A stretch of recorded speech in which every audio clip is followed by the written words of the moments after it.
turn on your microphone and ask any questions or anything that's not clear. So we'll just refresh just for a few minutes on XJTLU, just in case there are any new students today who haven't joined any of the previous webinars. So we're having a technology issue here. No, just press it. My clicker must have no battery. So XJTLU, let me just refresh who we are. Xi'an Jiaotong Liverpool University, based in Suzhou, China. We are around coming up to 20 years old, so we're a quite new university, and we were formed by two very strong parent universities, Xi'an Jiaotong, which is the top 8 university in China, and the University of Liverpool, which is a top 200 university in the world. So what's special about us? Based on who our parent universities are, we offer 2 degrees, 2 very highly recognized degrees, both in China and around the rest of the world. Our curriculum is all 100% taught in English. So you don't need any Chinese language qualification to enter this university, but we're based in China, which gives you the advantage of a really great location, a location that is increasingly important for your future job prospects. And also we're in Suzhou, which is a very beautiful historic city, which also is very modern, a huge economic engine of East China, in fact, the world, based around 20 minutes by high-speed train from Shanghai, another really important global city in terms of opportunities for your career and excitement, in terms of a really exciting but also very safe place to live and spend your degree period. So we also offer for the undergraduates, a 2+2, which is a 2-year study in XJTLU in Suzhou, followed by, if you want, 2 years at the University of Liverpool in the UK. And you don't have to decide that until you reach your year 2.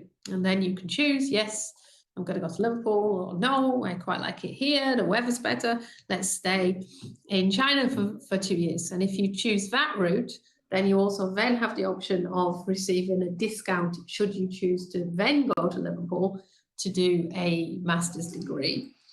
We also have, in some programs, but not all, an opportunity to spend 1 semester or 1 year at Xi'an Jiaotong in Xi'an. We're trying to develop that more at the moment, and I had a meeting this morning about how we might add that into some more programs. So for some international students who are really interested in focusing on not just their degree, but also Chinese language, this could be a really good option. It will probably be implemented more in the IBSS business school programs in the next 1 to 2 years. So I think I won't say too much. We've got a lot of degree subjects, both undergraduate and postgraduate. I won't read them all out. Let's just summarize what we don't have. We don't have medicine. We don't have veterinary science. We don't have, what do we not have? We don't have law. Pretty much most other subjects we do have. We do have a very, very, very strong computer science School of Advanced Technology, and we do have very, very strong business school, which is one of the top, according to, if you follow the accreditations, it's got Triple Crown, which is very important for global recognition. So it's one of the top business schools in the world. And I think we also should say we have very strong School of Design for architecture, urban planning, and a very good broad humanities and social science, which has got programs such as international relations, literature, linguistics, translation, subjects like that, that also tend to be very popular with international students. We have 2 campuses. We have the main campus in Suzhou, SIP. The SIP is the kind of new district of the old city of Suzhou. And then in another part of Suzhou, up towards the Yangtze River, closer to Shanghai, we have a brand new campus opened last year called Taishan campus. Taishan is amazingly brand new, huge campus. They offer slightly different programs. I think you can see on the slide from the titles, B-Eng, Internet of Things, Engineering with Contemporary Entrepreneurialism. I'll read one more. They're very complicated titles. B-Eng, Data Science and Big Data Technology with Contemporary Entrepreneurialism. I think from those titles, you can grasp what Taishan campus is all about. It's all about these cutting edge degree disciplines that are highly connected to new emerging trends in technology and global economics. And the difference between those programs and, let's say, the traditional degree programs of our main campus is that the Taishan programs are really highly integrated into local industries, such as the automotive industry, such as the tech industry, and actually also the film and entertainment industry, which is a huge growing industry in China. So part of the program is taught in a project basis with some major companies. And if you look at our website, you'll see the companies that are part of the program. So it's a very different way to study a degree. It gives you a much closeness to potential future employers, integration and an experience with a business, with an industrial sector that probably, when you finish your degree, will give you a higher level of employability. You need to be very much interested in the subject, because the subjects are quite narrow and quite new in terms of their new areas of academic and industrial life, like big data, like AI. They're, very contemporary. So you need to kind of understand what the subject is. And then, so if you're interested in Taishan, I would recommend looking into it in more detail. And we can also maybe put you in contact with academic staff from the Taishan campus to find out a bit more about how Taishan programs are different from the traditional degree programs you're probably more familiar with when looking at all your university choices. So next slide. Postgraduate. So if you're joining us today interested in a postgraduate degree, master's degree or a PhD degree, I'll also tell you about the scholarships. I won't go through all the programs. There's a huge number. I will say that it's maybe more competitive to get a scholarship at the postgraduate level compared to the undergraduate level. The reason why is because we probably have more applicants per place at the postgraduate level. So when you reach your postgraduate level, you should be very clear about what subject you want to do and the reasons for doing it. You need to make that case far more clearly, I think, because it's at the stage where you've kind of reached your formal degree education and you're looking at the next stage, and you need to be very self-motivated and focused on what you want to achieve from that master's degree. So the level of explanation you need to give as to why you deserve a scholarship should be equally, I think, a bit more high level compared to UG, where universities expect that you want to have a degree. Everybody wants to have a degree. You just need to explain why you want to do that particular subject.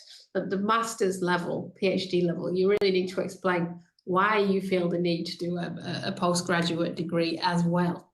So what's the key reason? So let's go to the next slide. Next slide. Okay. I'll quickly review the entry requirements. So if you're considering applying for a scholarship, you first need to be sure that you meet the basic entry requirements. If you don't meet the basic entry requirements, then you probably are not going to be eligible for a scholarship. So look into this first. Don't get too excited by the reduction of your tuition fee. Look at whether you meet the entry requirements. So for the UG, we have 2 points where you can enter the program. If you happen to be doing a certain type of qualification, and most of those qualifications I think are covered by the International Baccalaureate or the A-level qualification. Also some others, but those are the 2 main sets of qualifications that people would be taking to enter the year 2. You can skip the year 1. The year 1 is, I would describe it as a foundation program. So in China, the degree programs are 4 years. In the UK, and here you're thinking about the Liverpool degree, it's 3 years. Why is that? Because in the UK, people are doing an A-level, which overlaps with the first year of some universities. So in China, if you want to go to a UK university, you normally need to do a foundation program. So this is the reason we have a 4-year degree. We have a first year, I would say general education year or foundation year, where you do a range of very fundamental subjects and some specialized content, but this creates the foundation, the base onto which to specialize in your degree from year 2. If you've done A-level or you've done International Baccalaureate, you've basically covered that content already, and you can go straight into the subject-specific degree. So that will save you 1 year of time and 1 year of tuition fee. Does it make you a better student? Well, if it depends on you. Some students, even if they can qualify for year 2, they might want to do the foundation year just to improve their academic level. Others are very confident and they think, okay, no, it's a waste of time. You're doing all this repeating subjects, so I'll go straight to the degree. When you're applying for a scholarship, you need to think about year 1 or year 2 and how competitive it might be in each of those years. I'll come back to that later. And because we're an English medium university, we need you to pass or demonstrate your level of English. If you studied an English-based qualification, no matter where you're studying it or what your nationality is, if you've studied for 2 years, we can waive your English. If you are a native speaker of English, we waive your English. Otherwise, you need to demonstrate your English through a test such as IELTS or TOEFL. And you can see the level of what we need. So IELTS 5 for year 1 in the undergraduate, that's quite low. The reason why you can enter with relatively low IELTS is because in that year 1, you've got the opportunity to do quite a lot of English. But if you join year 1 with a much higher level, you'll be put into an advanced class and do a lower level of English credit, just a bit to keep your academic English really good. And then you'll get the chance to do more Chinese or choose another language. So every individual case can fit into the system in the way that gives each student the best opportunity for like intensifying something they need to improve or being able to take on a new challenge, a new subject that will widen their academic horizon. So year 2, you need to have got to IELTS 6.5. So that's really the level at which you'll start in year 2. All students will have reached that level by the start of year 2. And masters. Okay, masters is a bit more complicated because 2 things matter: your academic background in terms of the subject, but also the score, and sometimes exactly the subjects that you may have previously studied. So I advise you to look at the website for each program because they give very detailed information program by program. In some cases, it might be subject to discussion, or you can make a case. So, you know, there might be a student who studied, let's say, politics or economics, and they want to choose the international studies with global studies with international business. And that might say you're supposed to have some background in international relations. Well, you can strongly argue, I've done politics. Politics has got international elements in it. I've done economics, economic trade, global capital. That's very much international relations. So you can, there's flexibility. And sometimes it's important when you're applying for a scholarship to highlight in the application, like, what parts exactly of your undergraduate degree do you think are very relevant to the new course? Don't expect that the person reading it will necessarily understand that. You should highlight it, maybe give some examples. Okay, and the English requirements for the master's programs are variable depending on exactly the subject. Let's move on to the more interesting bit. Oh, how to apply. I'm not going to go into this. We've covered it before. Let me just say there is a deadline coming up. The deadline is soon. So how to apply? Go to our website, but don't leave this too late, because the deadline is within the next 1 month. So it's coming to the end of the chance to apply this year. Fees, right? Fees important, because this is where the scholarship makes a big difference. The standard fees for undergraduate is 88,000 RMB per academic year. And you pay the fee 1 academic year in advance at the start of the academic year. For the master's programs, each course has got a different tuition fee, ranging, so quite a big range actually, and you pay the fee in the start of each semester. So the master's fee is divided into 3 installments or 4, depending on how many semesters the course is. Or you could pay in advance everything.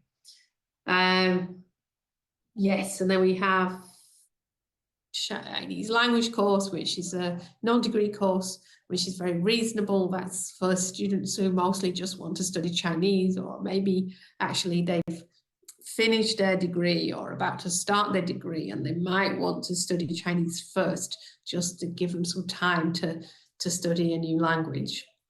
Next. Okay, back now to an interesting bit everybody's been waiting for. So what is a scholarship? Why do we give scholarships? And most importantly, how can you make sure that you get a scholarship and save yourself or your parents a lot of money? So why do we give scholarships? Well, I think most universities give scholarships because they want to attract the best students. They want to get really gifted, talented students who will, through their study at XJTLU, contribute to the XJTLU community, contribute academically by being a great student, contribute socially by being very engaged, by making the student experience more interesting, by being, somebody who gets involved in a lot of activities. We'll come to what those might be. So being a full member of the university community. And what is a scholarship? In terms of what we do at XJTLU, it's a reduction of your tuition fee. So we don't give a student a bursary or money or something like that. What we do is, if you win a scholarship, we cut your tuition fee so that you pay a lower fee. And the scholarship is what the amount between the full fee and the fee that you're asked to pay is. So let's start with the undergraduate.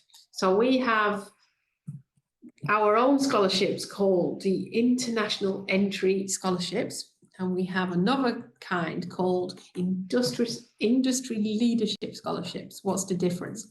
So International entry scholarships are for all the undergraduate programs in the main campus, all those traditional degree programs I mentioned.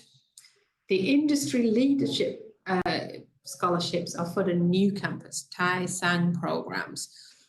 Hence industry leadership, because those programs are all about working on a discipline highly connected to industry leadership. Now, what's your chance? Let's be honest. What's your chance of getting either one of these scholarships? It's higher for the industry leadership scholarships. Why? Because it's a new campus and the university is trying to develop the campus, and there are fewer students applying for those courses compared to students who are applying for the more traditional, well-known courses. So industry leadership scholarships, you've got a higher chance of getting a scholarship. Definitely. When any university opens a new program, you've always got a better chance because it's new, they want to grow it. When you want to develop something, you give an incentive, you make it look more attractive. So this is what we're doing. So Tai Sang campus scholarships are a higher chance of success. What's your chance of success in getting a scholarship for the main campus, the main degrees? It's pretty okay. I would say that normally, when there isn't a pandemic causing chaos, the earlier you apply for a scholarship, the better. So normally it would have been better to apply in January or February than in June. However, this year we're recovering from the pandemic. The border in China was closed until January. So this year you've probably still got quite a good chance, because all of the students who normally apply in September, October, November, December, January basically didn't apply because of the pandemic. So still you've got a chance. And as a consequence of that, we've extended the deadline, hence why we're talking to you today, so that there's still a chance for people to apply. What are the scholarships for the main degree programs in the main campus? They are between 10% to 50% of the tuition fee. So the best ones, you receive half price tuition.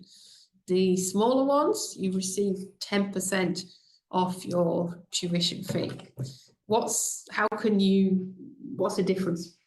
Academic merit, basically. So the better your results, the higher your chance of getting a scholarship.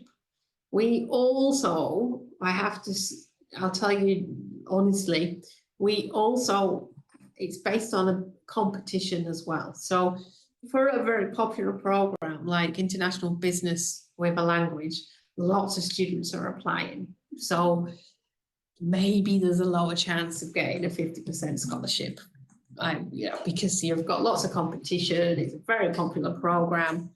Somebody might think, oh, I really want to study, let's think of a slightly less popular program, actuarial sciences or chemistry.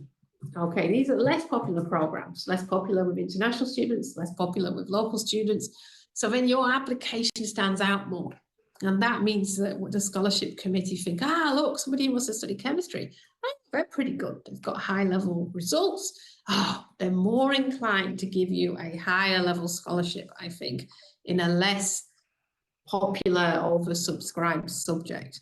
So if you'd like to ask, I don't want to tell you what are the popular subjects or the unpopular subjects, but if you want to ask that question, I can give you a sort of honest answer as to how popular or unpopular any particular degree program is, and that'll inform you as to the level of competition, I think.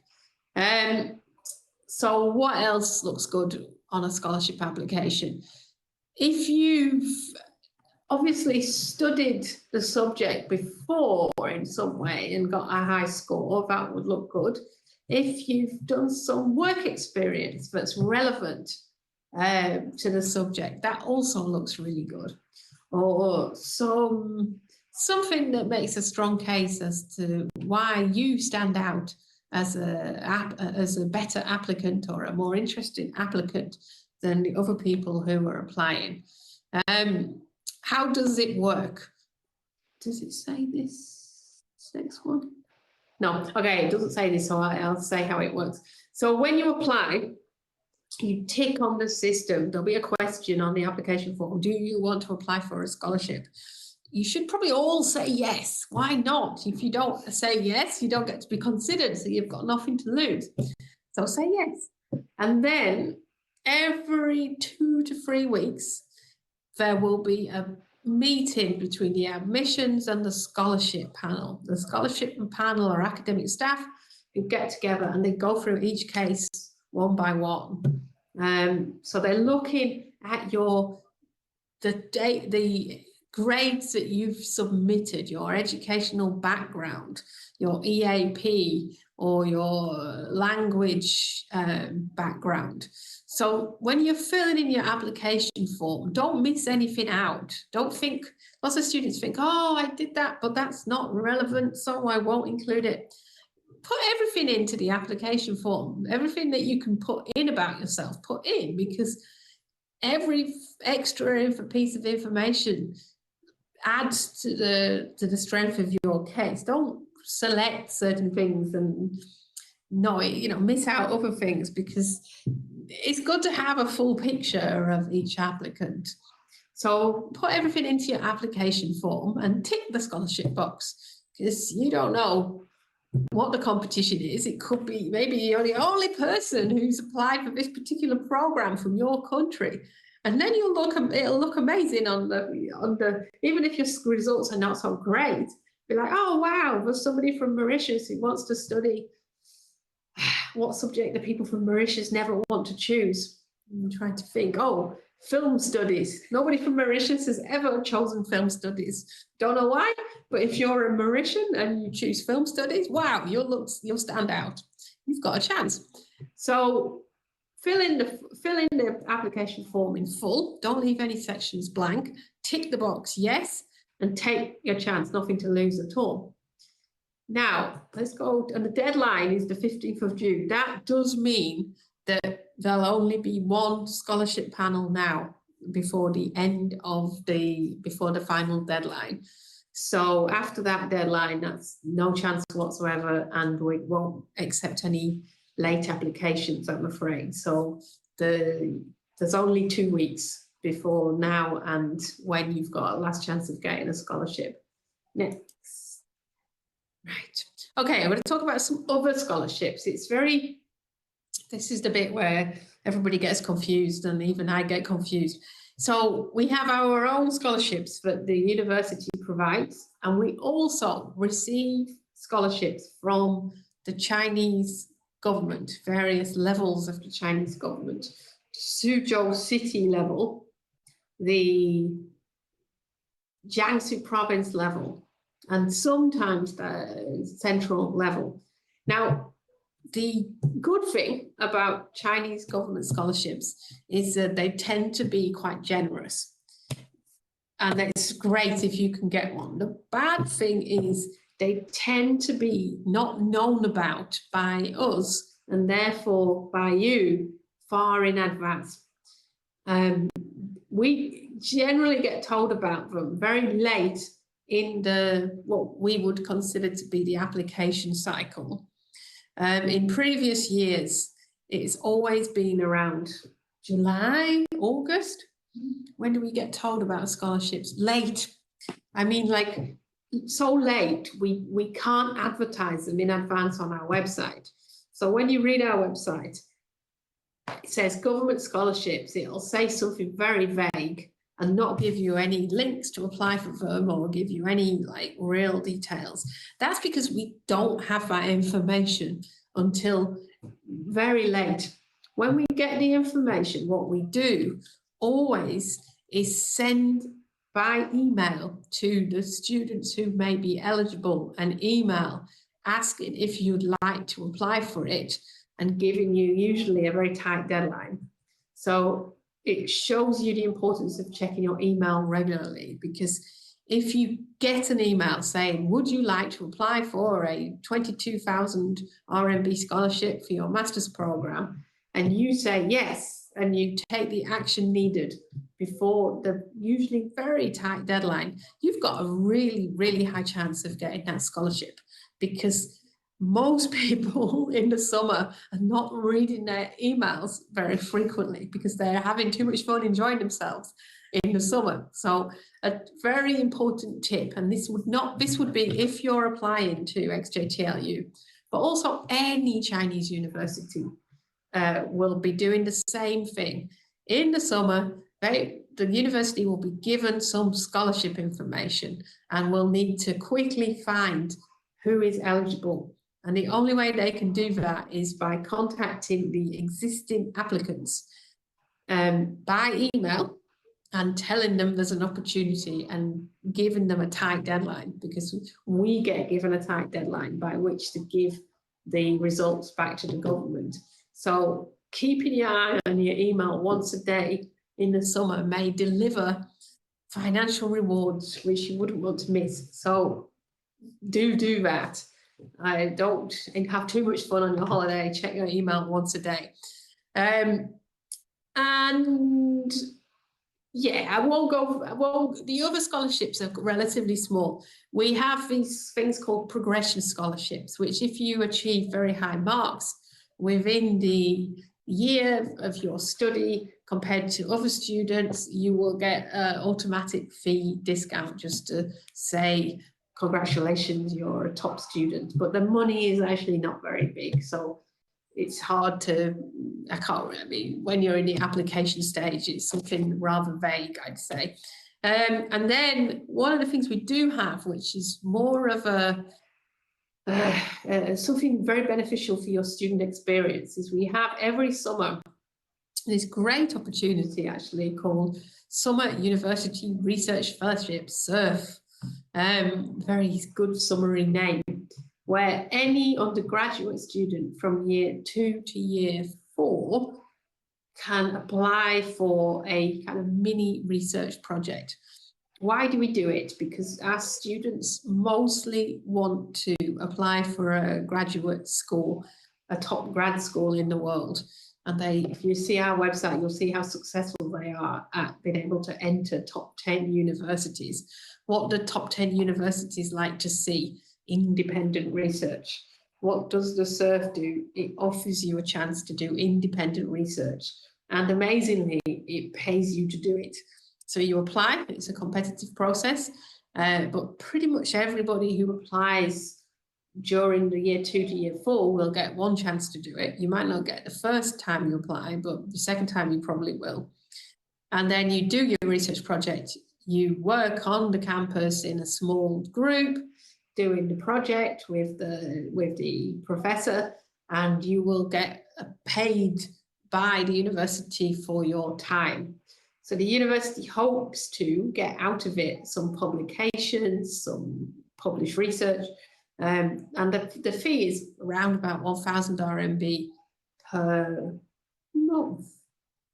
It's not large, but basically it covers the extra cost of you being here in the summer, the cost of your accommodation, food. So the idea is to make sure that you don't, by doing it, spend more money than you normally would. You get covered for those living costs, so that your time is covered and you're not needing to ask for more money from your parents to take up this opportunity. Next, masters. Okay, master's scholarships. As I mentioned, master's scholarships are more competitive. There's more students applying for the places, so you face more competition. It's just like the UG. Some subjects are more popular than others. Some subjects are more popular with local students. Some students are more popular with international students. So if an international student applies for a course which usually doesn't get a large number of international applicants, then they'll stand out. So I can give you that information if you want to ask in the question and answer session. But it's more competitive. Now, as I said before, when you apply for a master's degree, you need to be fairly clear as to why you want to do the master's degree. You know, you might say, oh, it's because I don't want to get a job. I'd rather keep studying for a few years because getting a job is a hassle at the moment and I don't know what I want to do. That's not going to make a good scholarship case. You know, that's weak, very weak scholarship case. Even if that's the truth and you really don't know why you just know that you're not ready to graduate yet, you want to do an extra qualification, you have to think of a better reason to articulate for why you're motivated towards a particular course. So in some subjects, it could be very obvious, like architecture. You want to do the master's in architecture because you need it, because you plan to be an architect and it's a critical part of the professional accreditation. You can't be an architect unless you do the master's. But then you should give a reason as to why you want to do the master's at XJTLU. Okay, why XJTLU? Why not Nottingham Ningbo? Why not anywhere in the world? There's many master's programs. What's your reason for XJTLU? Now, this is like when you apply for a job. You don't apply for a job without doing some basic research about the company that you're applying for. Go to the website, look at some of the research interests, what our strong points are, what our weak points are, what's particular about the program in terms of content that might make it different from another course, and use that knowledge that you've spent an hour or so looking at a website. You'll soon gain quite a lot of information, and use that to make a strong case as to why you're choosing XJTLU. Why is it suitable for you and for what you want to achieve from it? So let's think of a good example. I'll tell you, a very popular course with international students is let's just get the name.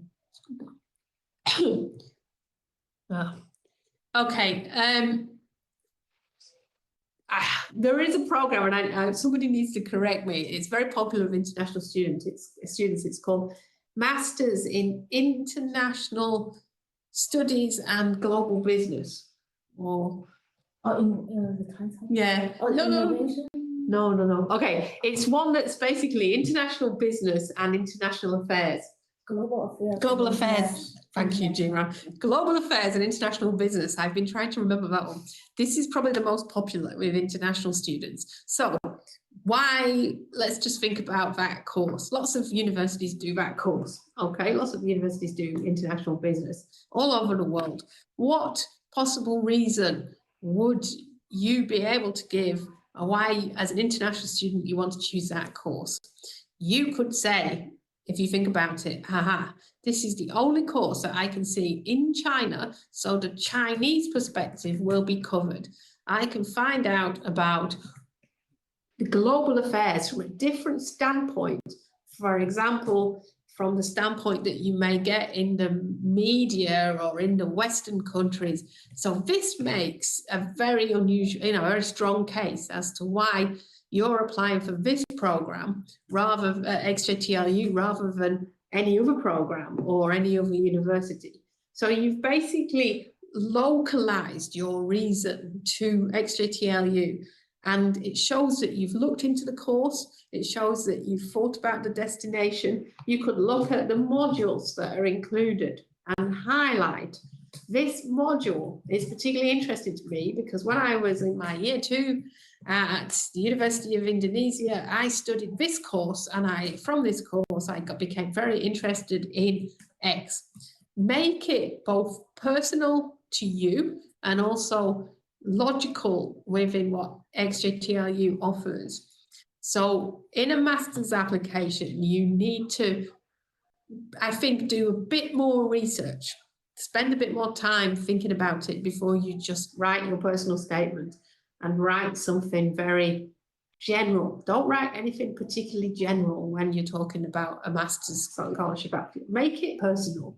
Make it personal, because by the time you've reached age, let's say you'll be 21 or 22, you should have enough life experience to have discovered your own path and to be really clear about what you want and what, you know, why you're doing something. And I think you can be very honest when you're writing your master's scholarship application.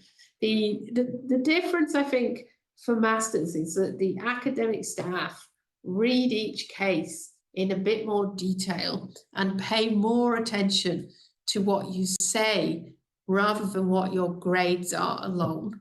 So it means that if you are maybe not the strongest student in the world, you've maybe not got the greatest grades, you've got actually still quite a good chance, because you can talk about why the course is relevant, why it's useful, what you talk about yourself, talk about maybe some work experience you've done or what you're trying to achieve. It gives you, I think, a better chance of getting a scholarship, regardless of the pure academic background that you have. So masters, you need to think about it a bit more, but in some ways it's easier, in some ways it's more difficult. Okay, and next PhD. Oh, no. Okay, so if there's more masters things, if you come from these countries, Russia, Thailand, Indonesia, Malaysia, Nigeria, Ghana, or if you are already an international student in the mainland of China, you will automatically get a 30% scholarship. Why? Because we have been working with those countries and formed some strong relationships, and we know that quite a lot of students apply from those countries, and we want to sort of have a continued friendly relationship. So take advantage of that if you happen to fit into those categories.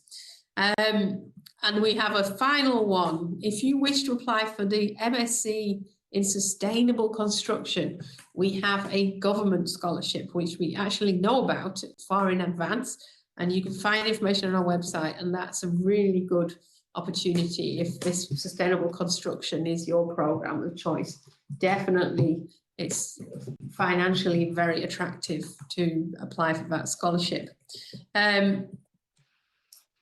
This deadline is coming up soon as well. I definitely think you should check the website for the masters, because there's a lot more information than we've put on these slides, and it's a lot more detailed in terms of the admission criteria for each program. So pay real attention to a master's scholarship application. Don't just do it without checking the website, checking the admission criteria. You really spend some time preparing it. Don't rush quickly into doing it. Right, PhD. So if you're planning to apply to do a PhD, we have, I think, a really strong set of PhD programs. Our PhD student population is not large, but it is mostly scholarship funded.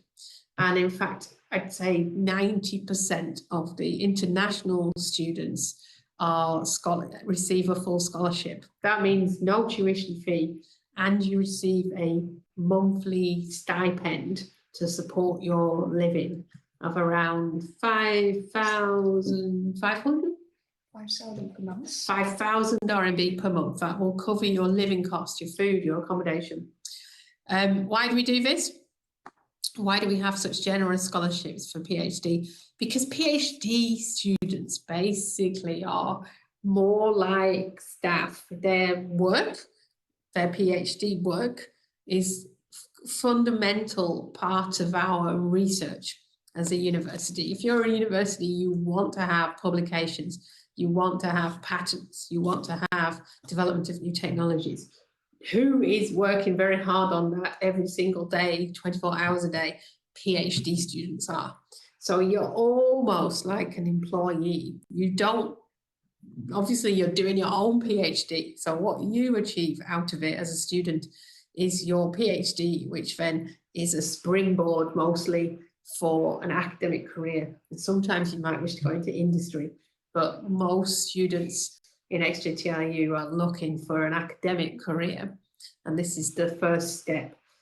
It's, I'd say, not as competitive as you might think because of the high level of investment that the university makes at the moment in PhD. So the most important thing for getting a PhD scholarship is to go to the page, relevant page on our website, and keep an eye on it for the programs that are going to be receiving the scholarship. So I'm going to ask Christy, 3 times a year?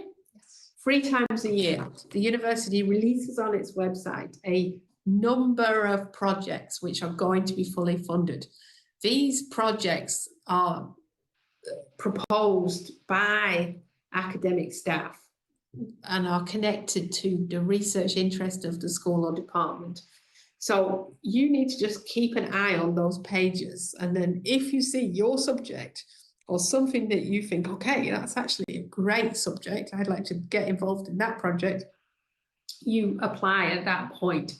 So again, it's like keeping an eye on the opportunity. 3 times a year, the list of funded projects will be released, and you then need to be ready to apply.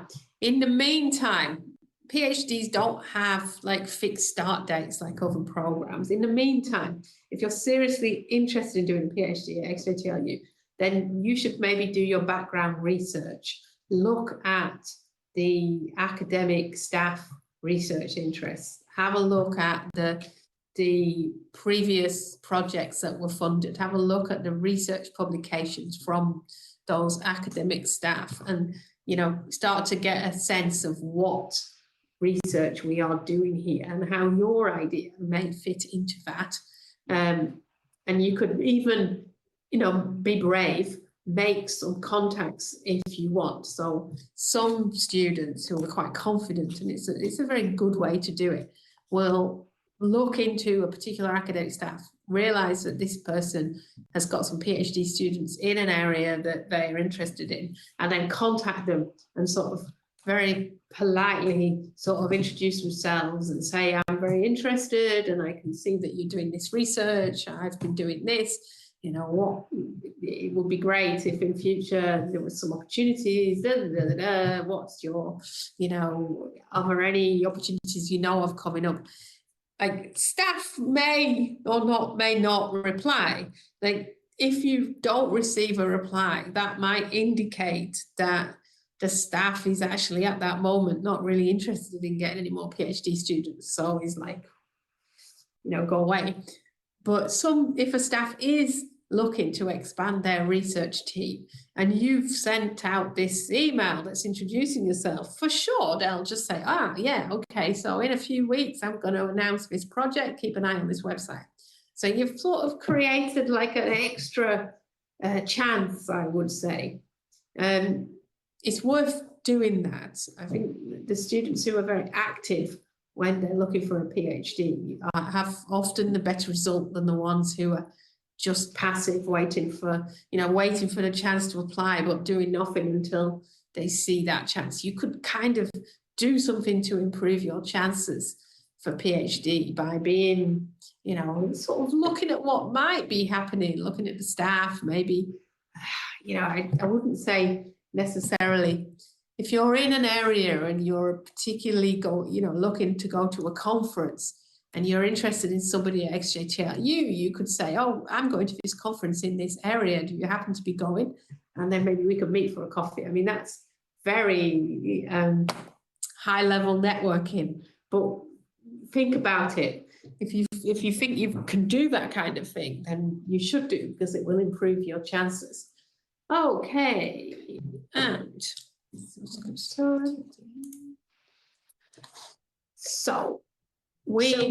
go on. Yeah, thank you, Kirsty, for such inspiring and informative session for the scholarships. So we can see a lot of inquiries coming from the chat box. So my colleagues actually basically answer your inquiries. So if you feel that some of your inquiries are not addressed, you're very welcome to send the emails to us by the email address on the screen, and you can also reach to us by calling us from the number. And also, if you are the first time to attend our webinar, I would be appreciate that if you can use your phone, use a WeChat to scan the QR code to follow our official accounts of XJTLU Global Office. And the benefit of scanning that account is that if we get government scholarships, we will probably use this WeChat as one of the ways to announce it. Yeah. So more ways you can find out about these opportunities, the better. That's right.